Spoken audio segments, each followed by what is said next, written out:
Hello, everyone. My name is Boa-Ventura. I'm a consultant for Renaissance Entrepreneurship Center, and I'm very excited because this is our first session on a new series called Marketing, Sales, and Public Relations. In fact, this is the very first because the first session is, in fact, I've split it in two parts. So this is the first part of the first session on this series. Okay, so I'm very excited, and let me start by sharing my screen. I need a little time here because I want to make sure that you will see me over my slides. I'm almost there. And hopefully you'll still see me on your bottom right. So the title of this session is Crafting Your Brand Story.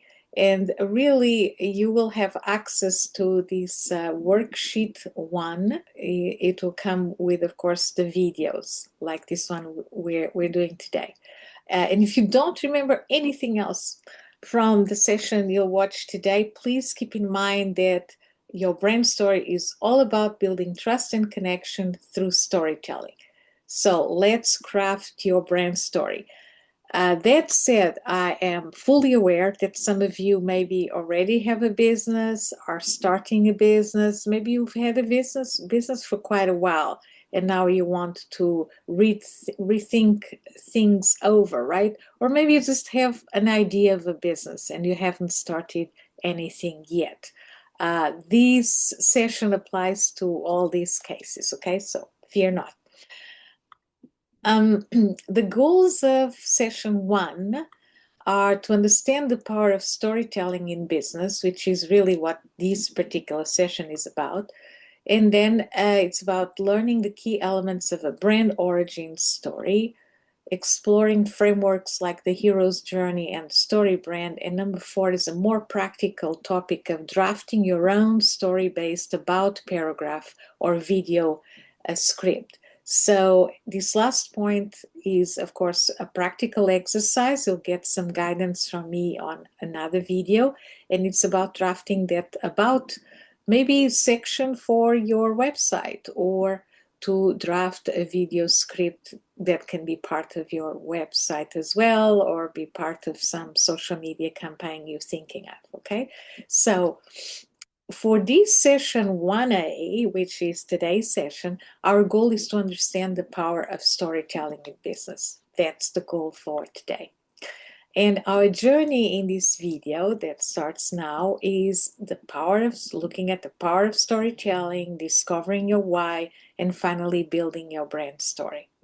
Okay, so let's start thinking about stories versus facts. Okay, and I'm starting with this sentence that maybe, I don't know if everybody agrees with it. Stories beat facts.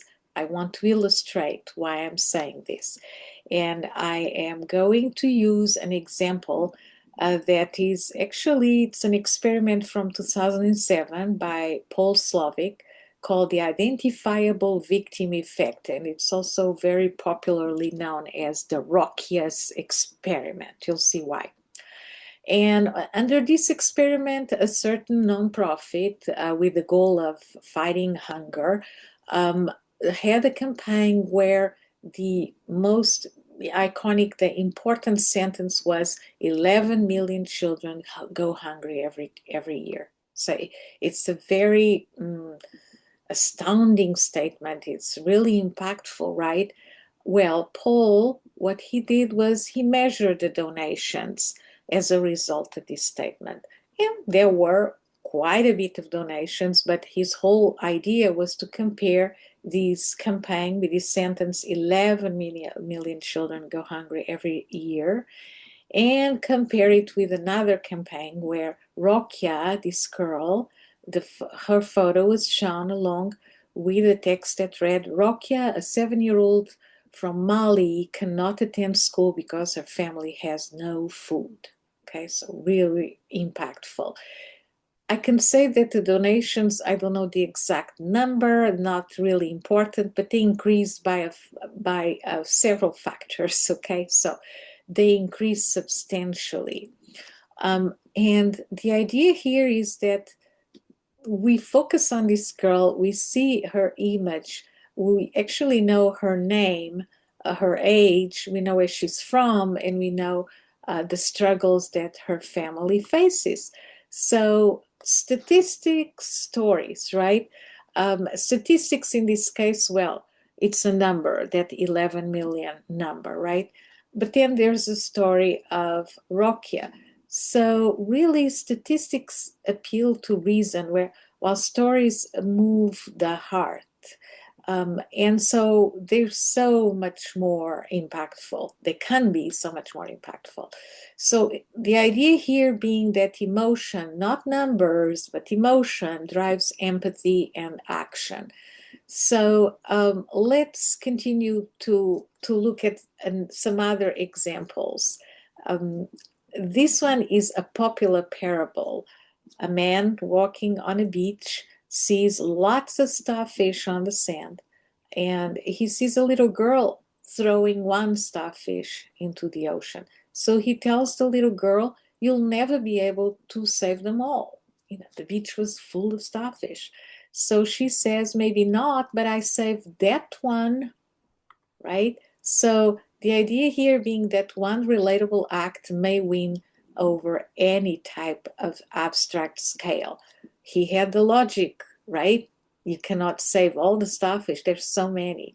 But one relatable act, I say this one, can really be very important, strike really strongly, have a big impact. Okay, so statistics and stories and emotion, and this idea of one relatable act winning over any type of abstract scale. Okay, so these are two ideas that I would like you to keep in mind as we go forward. And we proceed with an example of an actual brand. And some of you may be familiar with it. Tom's Shoes, most of you probably are familiar with it. And this man you see on the picture putting shoes on kids in South America. His name is Blake McCoskey. He was the CEO of the Tom's Shoes. And the model of this company is that for each pair of shoes that somebody buys, they're actually buying a pair for these kids in need, these kids that Blake saw barefoot when he visited South America. So that struck a chord with him, and he made the decision of starting this company. So the whole campaign is around this idea of one for one. So in the Western world, in Europe, the US, we buy these shoes that are a little more expensive because we're in fact supporting also that one pair of shoes is bought for one of these children in need. Okay, so buying a pair gives a pair. That's the whole idea. That's the whole business model. Let's analyze what happened here. Blake McCoskey went to South America, and that led to a moment, right? A moment he had, and the decision he made of starting this company with this model that at the time was very unique. So one emotional spark created a movement, and that movement is behind the brand Tom's Shoes. There are several critics of Tom's Shoes, of this business model, but we will not get to that yet, not during this session anyway. Okay, so let's look. Tom's Shoes, very global brand, right? But let's talk a little bit about the local brands. Why not, right? Oaklandish is obviously based in Oakland. It's a local example of a brand of streetwear and several other, but especially streetwear, hats, shoes.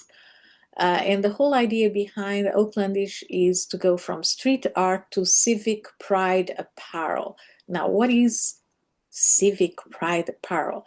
Well, Oakland is very much a city that's associated with gun violence, with lots of problems, very stigmatized for that reason, right?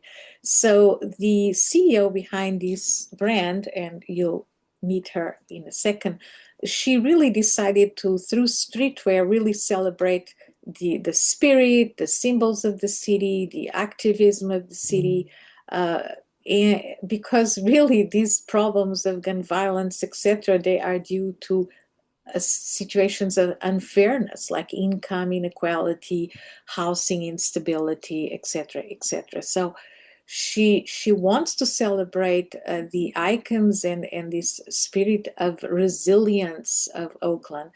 Community first, commerce is second, and the lesson here is lead with purpose. You can see here the storefront in Oakland. This is tagline that they use now and then, shaping culture with branding. And here's Angela Tsay, CEO of Oaklandish.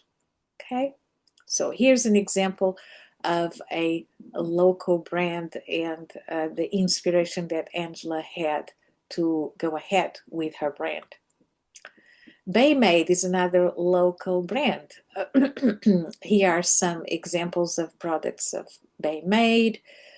All natural products, all locally produced. So everything is made locally. And the idea is really to connect local artists and local community. You see here the storefront, obviously in Oakland. I believe it is in Oakland, could be in Berkeley, connecting artists and makers of the Bay Area to those who wish to support them in their community. And you have here the Sarah Jane Bernisel, founder of Baymade, here holding her cat and the interior of her store. So a local brand with a purpose, everything made locally, and the idea, a strong idea here is to connect local artists and the local community who want to support and buy from a local artists and local manufacturers. Okay.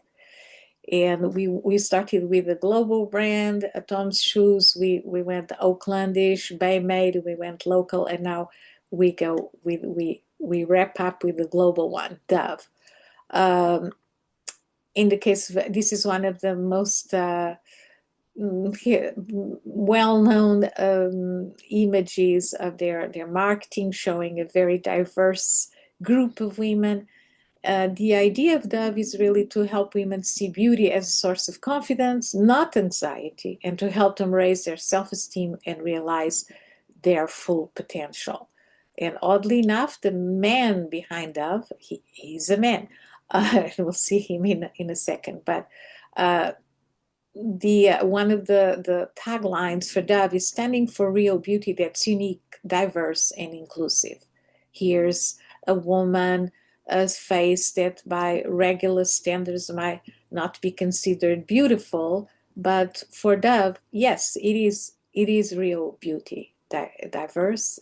Dove is all about uniqueness, diversity, and inclusiveness. And here's Vincent Lamberti, creator of Dove. Okay, so what storytelling does is that we hear a story about a brand, about a business, about a local business maybe, and that inspires trust in us, potential customers, leads, potential customers, right?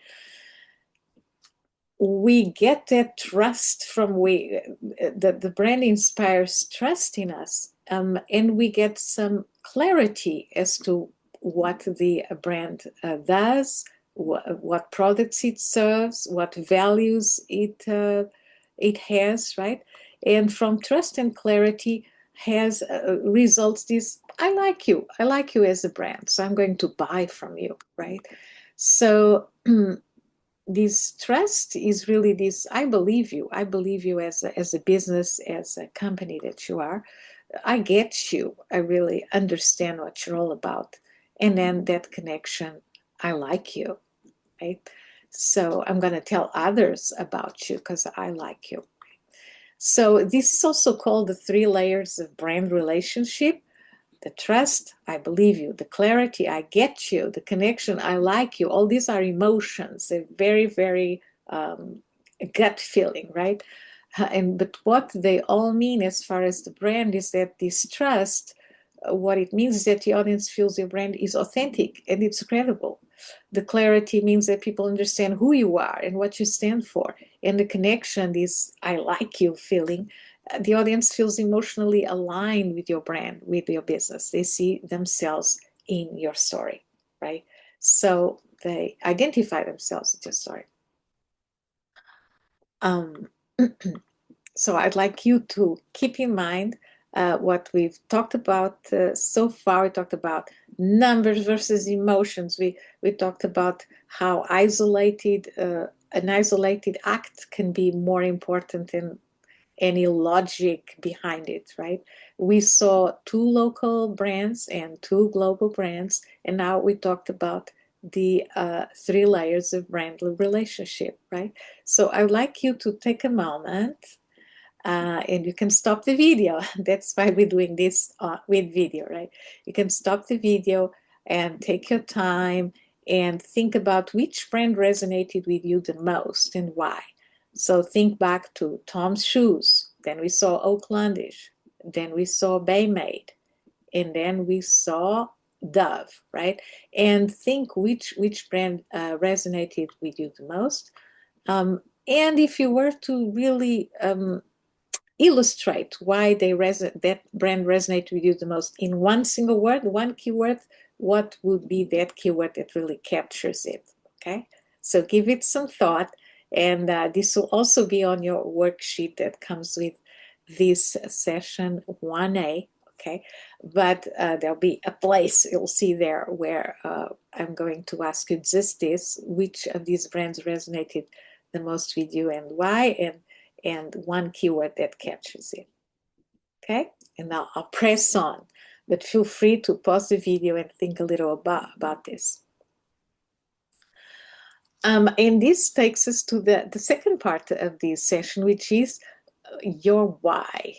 What is your why? Okay, besides the why, of course, there is the how and there is the what, right? What you sell, how you sell it, services, products, technology.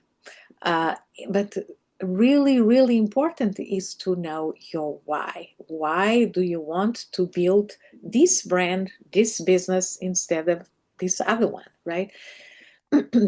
um, the why is really the engine of your brand story. If your why is clear in your head, then your brand story just comes naturally after that. Okay, so really, for these people that we talked about, what was their why? For the Tom's Shoes guy, for Oaklandish, for Baymade, for Dove. What was their why when building their brands? This whole idea of finding a why is a very it's really very present, and the person who really started to have us all thinking about this is this guy, Simon Sinek. Start with why. This is a book that I highly recommend you read. It can be summarized in what is called the Golden Circle. I'll show you a video of him in a very old TED Talk of maybe 2007. We'll see. But that's still very emblematic of what he stands for, where he describes his process and his aha moment when he thought of this Golden Circle. So Simon Sinek, here he is. He talks about the why, the how, and the what. He calls it the golden circle. And at this point, I would like to play this video for you.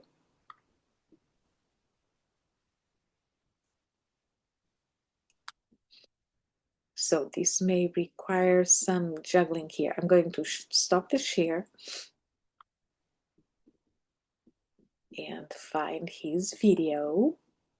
Just bear with me.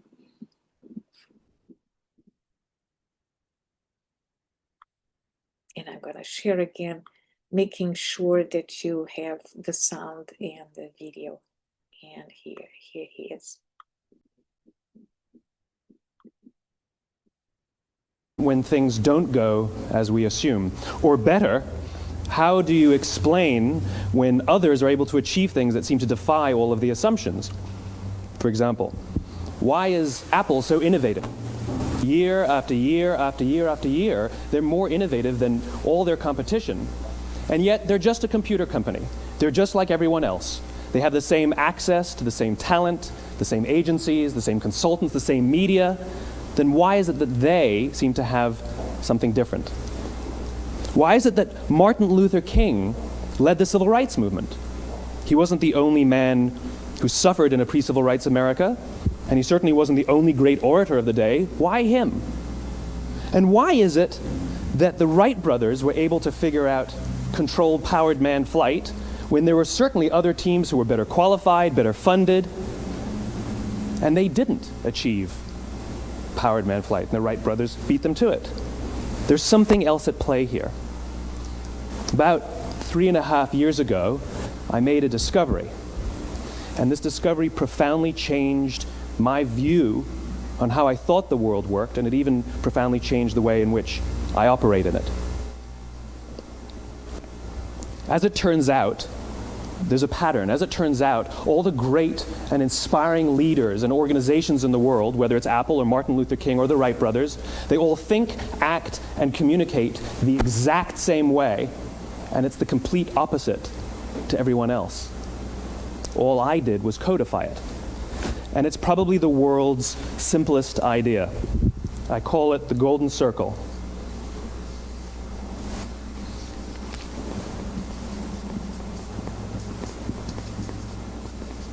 Why, how, what? This little idea explains why some organizations and some leaders are able to inspire where others aren't. Let me define the terms really quickly. Every single person, every single organization on the planet knows what they do, 100%. Some know how they do it, whether you call it your differentiating value proposition or your proprietary process or your USP. But very, very few people or organizations know why they do what they do. And by why, I don't mean to make a profit. That's a result. It's always a result. By why, I mean what's your purpose? What's your cause? What's your belief? Why does your organization exist? Why do you get out of bed in the morning? And why should anyone care? Well, as a result, the way we think, the way we act, the way we communicate is from the outside in. It's obvious. We go from the clearest thing to the fuzziest thing. But the inspired leaders and the inspired organizations, regardless of their size, regardless of their industry, all think, act, and communicate from the inside out.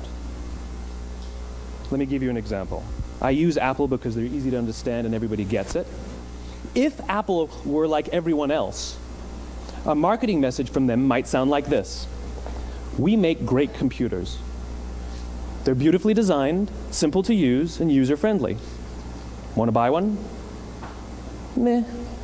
And that's how most of us communicate. That's how most marketing is done, that's how most sales is done, and that's how most of us communicate interpersonally. We say what we do, we say how we're different or how we're better, and we expect some sort of behavior, a purchase, a vote, something like that. Here's our new law firm. We have the best lawyers with the biggest clients. We have, we always perform for our clients, do business with us. Here's our new car. It gets great gas mileage. It has, leather seats. Buy our car. But it's uninspiring. Here's how Apple actually communicates. Everything we do, we believe in challenging the status quo. We believe in thinking differently. The way we challenge the status quo is by making our products beautifully designed, simple to use, and user-friendly. We just happen to make great computers. Want to buy one? Totally different, right? You're ready to buy a computer from me. All I did was reverse the order of the information. What it proves to us is that people don't buy what you do, people buy why you do it. People don't buy what you do, they buy why you do it. This explains why every single person in this room is perfectly comfortable buying a computer from Apple. But we're also perfectly comfortable buying an MP3 player from Apple, or a phone from Apple, or a DVR from Apple. But as I said before, Apple's just a computer company. There's nothing that distinguishes them structurally from any of their competitors. Their competitors are all equally qualified to make all of these products. In fact, they tried. A few years ago, Gateway came out with flat-screen TVs. They're eminently qualified to make flat-screen TVs. They've been making flat-screen monitors for years. Nobody bought one. And Dell. Dell came out with MP3 players and PDAs. And they make great quality products, and they can make perfectly well-designed products, and nobody bought one. In fact, talking about it now, we can't even imagine buying an MP3 player from Dell. Why would you buy an MP3 player from a computer company? But we do it every day. People don't buy what you do, they buy why you do it. And I'll leave it here. I hope you enjoyed that. The audio is pretty bad because this video has a few years. So let me go back to my PowerPoint. I want to make sure I share the right thing.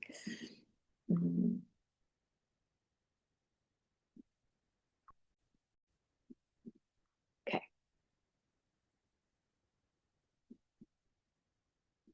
Okay, so this was, 2009, a TED Talk by Simon, where it's really a presentation. I think this video must have had 70 million views on YouTube, and it's only one of the recordings that's up there.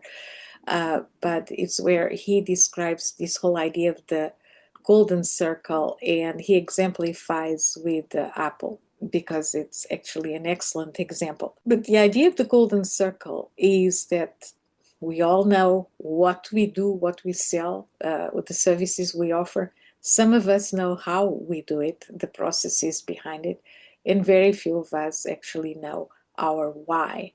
And he claims that the amazing brands, the amazing leaders, the amazing organizations start with the why. And that's why they're so successful. So most companies focus on what they sell. The best companies include the how in their marketing messaging, and then very few include the why, when in fact any business should actually start with that why. So he gives the example of Apple, right? Where they start with the why. Everything we do, we believe in challenging the status quo. We believe in thinking differently. And then how do we challenge that status quo? Well, we make products that are beautifully designed, and they're very easy to use, right? They're very user-friendly. The what, we just happen to make great computers. Great computers, want to buy one, right? So their whole marketing and marketing messaging goes from inside out, the why, the how, and then the what. So the example of Apple, there is the why, the belief purpose, the how, the values, and the process, and then the what, the products and the services. And once the leads, the clients really understand the why, they're ready to buy, as he exemplified, not only one product, but any Apple product, right? Because the Apple conquered their trust. It was clear in their messaging. Remember that trust, clarity. So I like you, Apple, right? So I'm ready to buy whatever you throw my way, more products, right? So keeping this in mind, let's look at a few cases, starting with Warby Parker, because I really want to focus especially on a particular model that some of you may be thinking for your future businesses, the DTC, direct to customer. And Warby Parker eyewear is excellent. This photo circulated on social media is of a happy client that got her box in the mail. Each box actually also portrays how it gets from the manufacturer to the client, but they receive a box of 5 glasses that, of course, this client chose online, and then they'll just pay for the one pair or pairs that they will keep from this box of 5, right? That goes directly from manufacturer to the client. So the problem here was that eyewear was overpriced, especially elegant, beautiful eyewear of quality. It was overpriced. So the why is really make quality eyewear accessible to everyone. Just make that access democratic. The how is by selling direct to consumer, DTC online, cutting out middleman, keeping prices honest, and giving a pair to someone in need for every pair sold. So again, like Tom's shoes, giving a pair to someone in need for every pair sold.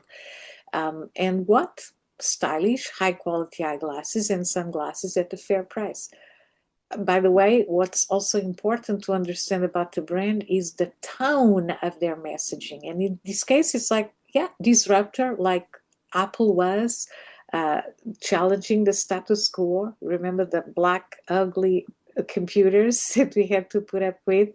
Well, Apple brought something new, right? So a disruptor, in the case of Warby Parker, also a disruptor, but a friendly one, okay? A friendly disruptor. So I could say a friendly disrupting tone, okay? By the way, brand tone and brand voice are two different things, but we'll talk about it in a future session.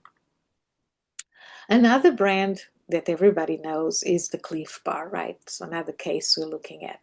The problem in this case was that, in our gyms, or the athletes, what they had at their disposal were energy bars that were tasteless, they were artificial, and they were joyless. They just had the purpose of increasing your performance, your body performance, right?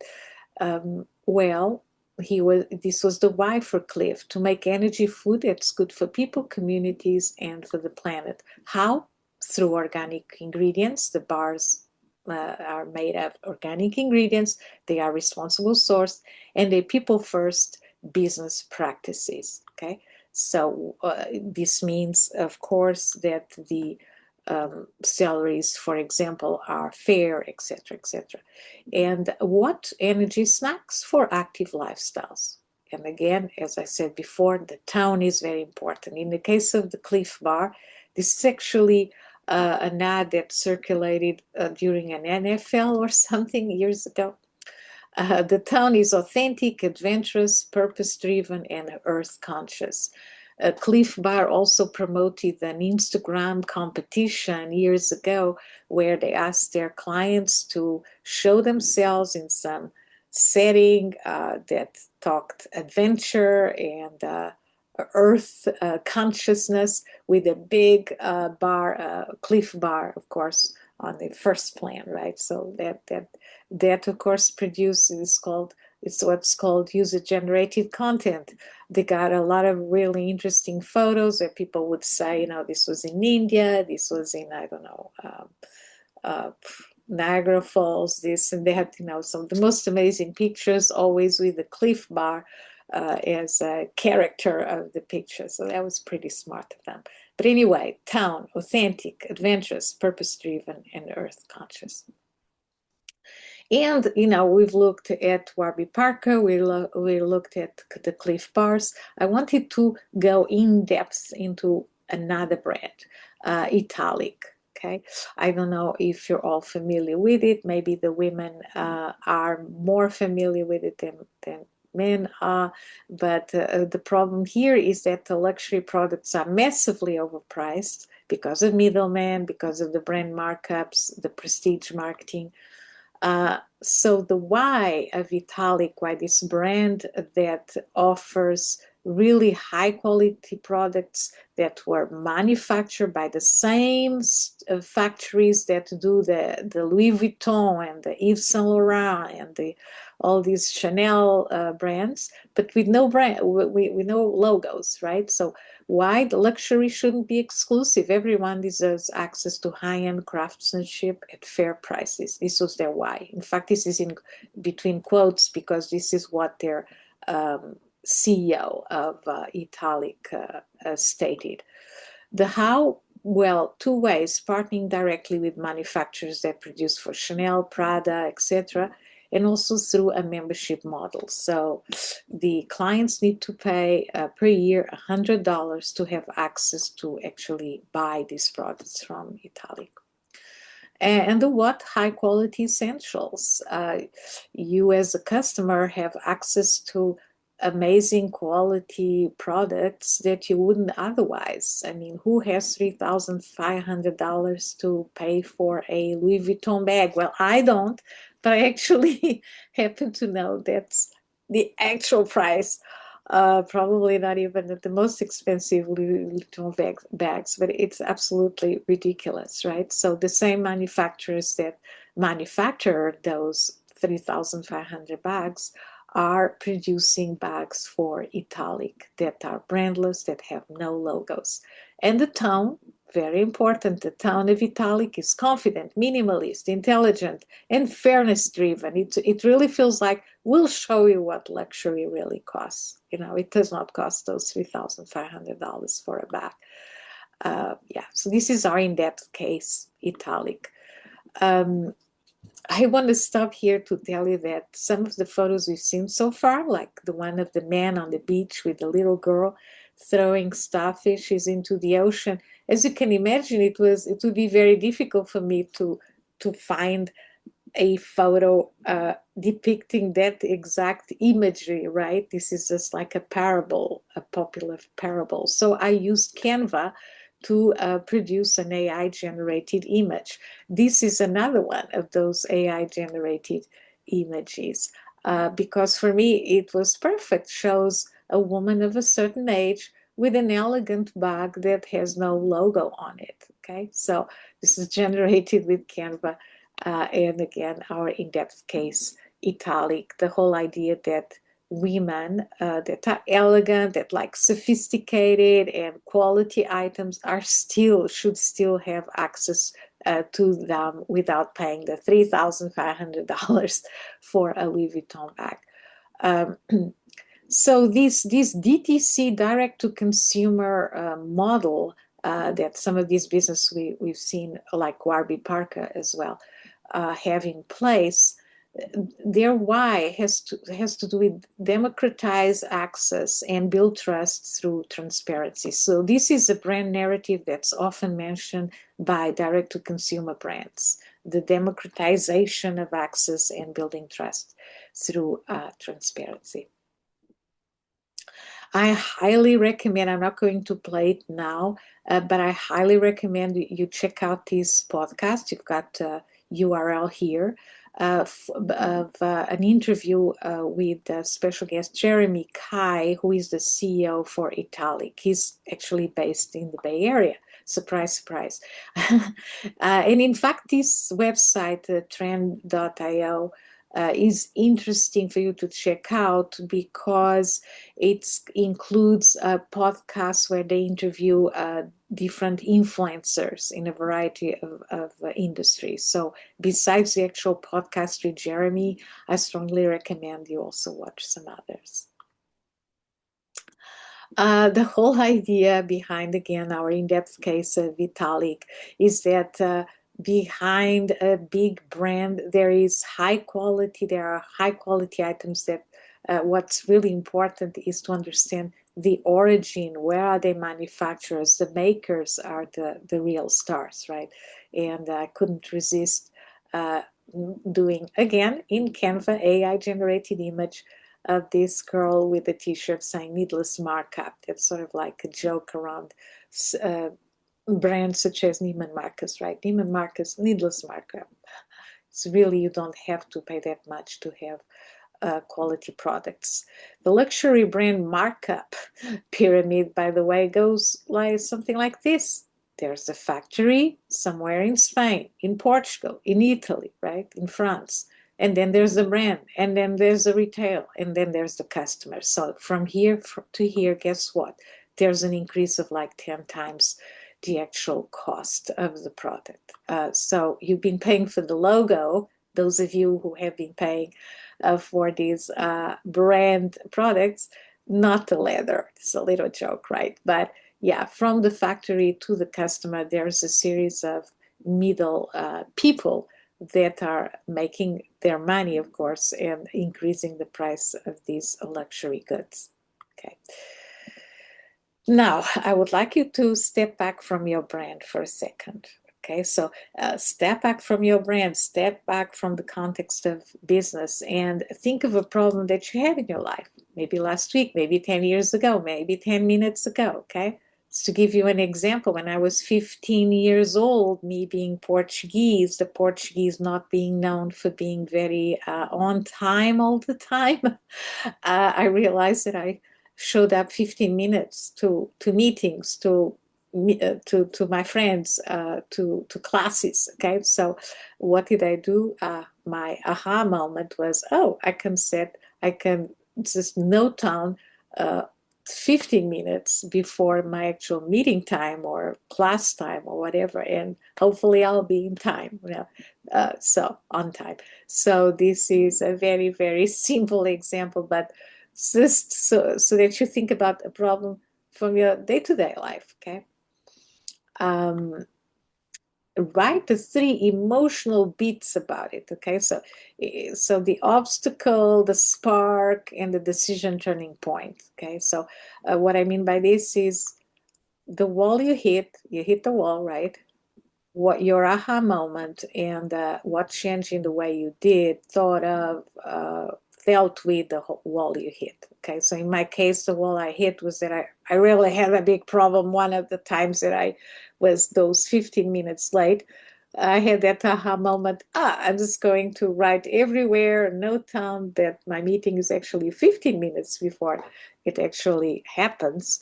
And then that changed, right? That's what I changed in the way that I did things, that I schedule my meetings, right? So think about a problem you had or still have in your life, and think of the wall you hit, your aha moment, and what you changed in the way you used to do things. Okay. And this is a video, so you can pause it at any moment. I would really like you to think about this a moment, and you'll see the connection with your brand story. But here I have to press on, so I'll continue. So here's really the idea. What I wanted you to think about is like, find a problem that your brand solves. All the good business out there, all the amazing brands out there, they exist because they are solving a problem. Okay, so what is the problem that your business, that you're thinking of building, that you've already built, that you're about to start? What is the problem that your brand is solving? Okay, so another AI generated image, kind of a little humor here. Before sliced bread, messy, crumbs everywhere. After sliced bread, neat sandwich stack. Okay, so really, think of the sentence, think of the raised emotions, and think of the share. What do I mean by this? Write down in one sentence: the world was like before my idea existed.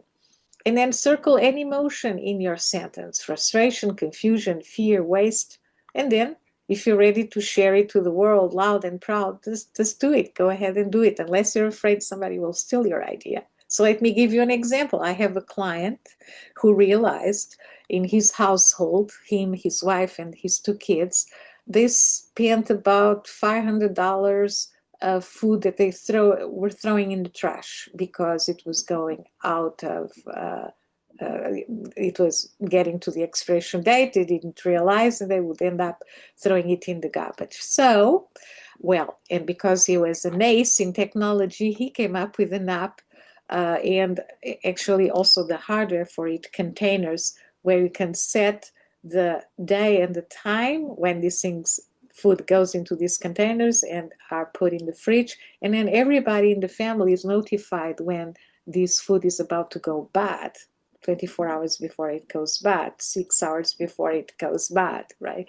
So really the world, not the world, but maybe his household was like a mess, and there was a lot of waste, food waste, before his idea, it's actually a startup now, technology startup existed, right?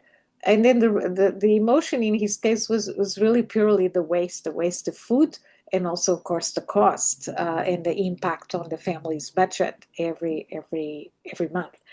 And then, if you're ready to share it loud and proud, do it. He actually just shared. He just went public with his idea. So think in your case about, how was the world before your idea existed? It does not have to be something grandiose, okay? Your world can be like in the case of this inventor I mentioned, was what he realized was happening in his whole household, and probably in many other households, right? And then think of the raised emotions, and then share your idea if you're ready to do so on your blog, of your website, on social media. So what was that sliced bread in your business idea? Every brand exists because someone got tired of how things used to be, right? In the case of this guy I've been telling you about, he got tired of all the food waste, and that moment is the start of your story. So there's a moment and there's an aha moment. There's two moments, and they really speak to each other. They complement each other. So think about what that moment was at the start of your story. As a digital marketing agency that I have with a partner, really our moment was realizing how much time a business owner can spend in their social media, not knowing very well what they're doing because they don't know about best practices, they don't know about what works and what doesn't, and really it's not their specialty, right? So that was our moment that led us to build our business on, right? So uh, I know of somebody who is a career coach, and she really her moment was to realize how unprepared people were when going to job interviews that could really mean a great jump in their career, a much better salary, right? And sometimes because of not being prepared, they just lost the opportunity. So she went from recruitment to career coach, and now she coaches job seekers and even those who have a job but want to progress in their career, how to get ready for that important job interview. So that was her moment for her as a recruiter, to see how people were failing at their job interviews for lack of preparation. Like that's exactly the example I gave first here. Before my coaching business, people felt stuck in burnout. Now they feel clear and confident again. Before my candles, homes smelled artificial. Now they filled with natural, handmade scents. Or the man I've been telling you about, before my food app, which is what it is, people wasted food weekly. Now they use everything they buy. Okay, so here the before and now, and of course, when I speak of they, I mean those who acquired your services or that buy your product. You know, so it's not everybody in the world, although that's obviously probably your goal, right? But those who start using your products and getting your services now, how did your business make them feel? What changed in their lives thanks to your product? And if you're still at that stage where you just have a business idea, still think in these terms. What will your product, what will your service, how will it change people's lives? So I want you to take another moment. This is that moment of reflection. And again, this is a video. Feel free to pause it. But I want you to think about the frustration, the barrier, the unfairness that motivated you to start your business, or that is leading you to have this particular business idea over others that you may have, you know, canceled out even before starting, right? So I don't know exactly, again, at what stage of your business you are, but think about the frustration, barrier, or unfairness that motivated you or will motivate you to start your business. Okay, and you have a place in our worksheet to do this step, to write this step down. So the insight is that aha moment. Your insight is where your purpose lives, turns frustration to innovation, turns being frustrated that my household is, my family is wasting $500 every week or every month in food that they throw to the garbage, into innovation. Let's develop an app that controls this debt and turns this problem around. That was the aha moment. What did you realize that others in your industry hadn't yet noticed or said out loud? You know, maybe they have noticed, but maybe they have not come out and said it out loud. So think about what is it? So how can you figure this out? You can finish this sentence. I realized that something you observed, right? And then finish this one. So I decided to do what, right? And so write both lines again in your worksheet in the appropriate place.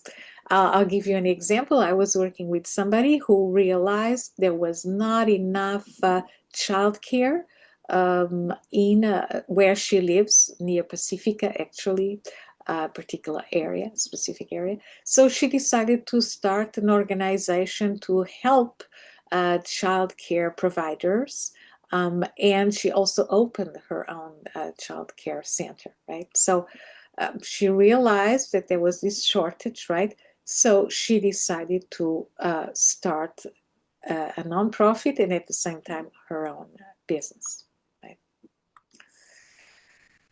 So what was the aha moment for Italic, that in-depth case that we've been talking about? It was really to consider this old system of Louis Vuitton and the Rolex of this world and the Dior's of this world and the Chanel and the Hermès, all these very expensive branded, businesses, these brands, and really think of a new system that would be brandless, no logos, and would be direct to consumer. Okay, so think of amazing quality watches, amazing quality handbags, but without the brand. So from here, from the old system, they thought, okay, let's propose this new system. So what did Italic realize that others in their industry hadn't yet noticed? This is actually between quotation marks. This is actually what they said. We realized that luxury craftsmanship doesn't belong to brands. It belongs to the makers in Spain, in Italy, in France, in Portugal, several other countries that are actually doing these amazing wallets, shoes, etc. So we decided to connect customers directly to those makers, right? This is what they decided to do as a result of their aha moment. Now, a recommendation I make here is always try to shorten the message when you're telling your story. So what we just said, what Italic decided to do can be shortened to this. So the text, on the previous slide can be abridged as: we solve overpriced luxury by selling directly from factories. Our promise: luxury without labels. So very short and very, very clear. Okay. So here's some situations of the before and now for several brands. You're all familiar with Canva, I'm sure. Before Canva, people hired designers for every graphic they needed for their own personal needs or for their companies, right? Now they design anything in minutes. So before Canva and now. With Cliff, before Cliff Bar, athletes ate cardboard tasting energy bars. Now they enjoy real food that fuels adventure. And in the case of Warby Parker, before Warby Parker, buying glasses was expensive and inconvenient. Now it's affordable, easy, and even fun to try on styles at home, because you try those 5 pairs in the comfort of your home and you keep only the pair or the pairs that you want, right? And with Italic, before Italic, luxury meant overpriced labels. Now it means access and fairness. So how about your brand? I really want to know about your brand. Your brand is more than a logo, a product, or a campaign, or a service. It's a story that's waiting to be told. And the story, you can tell it in front of a group of investors, or at a reception party, or while you're waiting for your coffee at Starbucks, right? It's important to know your brand story, to have your why, to inspire that trust, to be clear as you tell your story, so that you get that "I love you" reaction, like "I love your brand, I love your idea, I love your business." So at this point, again, I want you to take a moment and reflect and complete and shorten it, make it interesting, work on your story. And here's an idea to go about phrasing it. Before my brand, people used to something, and once I launch it, they will, okay? If you have not launched it yet, this would be the right grammar, right? If you've already launched it, then before my brand, people used to, and now they will. Okay, so for those of you who are still in the process of starting, before my brand, people did this, and once I launch it, they will do something else. Something will change, right? So take a moment to think about this, and I want you to know what we'll talk about in the next session. This is 1A, the next session will be 1B. So we talked about understand the power of storytelling in business. This is covered, right? And on the next session, we're going to talk about learning the key elements of a brand origin story. Okay? I want to thank you. Another AI-generated image. Now he can slice the bread. Thank you for watching. And now go think of your why, then use it to keep working on your brand story. And again, this session was about building trust and connection through storytelling. I'll see you next time. Bye for now.